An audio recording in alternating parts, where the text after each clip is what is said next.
কিন্তু তারপরে আরেকটি কথা বলেছে, নামাজের চাবি পবিত্রতা, কিন্তু বাসের মাথায় কিন্তু অতটুক লেখে নেই, শুধু নামাজ বেসের চাবিটা লিখে শেষ করেছে।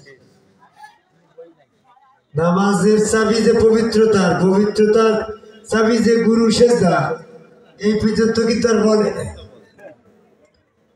তবে গুরু সেজদা করলি তার সালাত, গুরু সেজদা করলি পবিত্রতা, গুরু সেজদা করলি তার জান্নাত। এই শেষ টুক বলল, এদিক নামলি শেষের টুক বলল। তা আমাদের শেষ টুক নিয়ে চলার চেষ্টা করছি। প্রথমে না মাইনি তার সালাত তো তিয়ার চাষ, কালকে একবার বলিস আবার বলতে আছে। সালাতের আলোচনা কালকে হয়ে গেছে, আজকের আলোচনা এখানে নাই।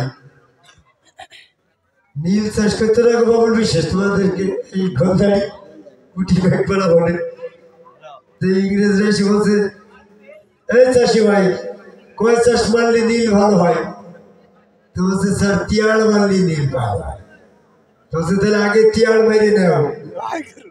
তো বলছে স্যার তিয়ার তো আগে মারা যায় না, আগে এক চাষ মারতে হবে, তারপরে দুয়ার, তারপরে সে তিয়ার।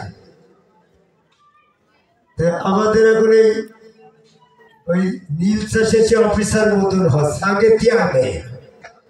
নামাজের আগে তো ইমান, 1 নম্বরে ইমান, 2 নম্বরে সৎকর্ম, 3 নম্বরে যে সালাত।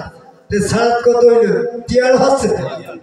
ইমানের খবর নাই, সৎকর্মের খবর নেই, ওই তিয়ার মারা সালাত নিয়ে তুমি দড়ি বেড়াচ্ছ। 5 ওয়াক্ত পড়া না। 5 ওয়াক্ত 10 ওয়াক্তের ব্যাপার না, ব্যাপার তো সালাত তো 3 নম্বরে। সালাতের চাবি পবিত্রতা, পবিত্রতার চাবি ইমান, ইমানের চাবি তো সেজদা নাকি? তাহলে মূল্যে তুমি সেজদা না করে তিয়ার বাড়ি বেড়াতে হচ্ছে না। সালাদ তো আমরা করি, ওই যে মাগরিবের সালাদ আদায় করলাম, ইশা করলাম, ফরজ করলাম, আমরা তো করতেছি। তো তাহলে তিয়ার বাড়লি তো হচ্ছে না, আগে 1 চাষ 2 চাষ বাইরে তো তিয়ারে যাও। আমরা নামাজের বিরোধিতা করি না, আমরা নামাজের সাথেই থাকি। তবে আদম সেজদা বাদে সালাত গুলো, ওই সালাত শয়তানের সালাত ছিল, তাই বলছে। জয় গুরু।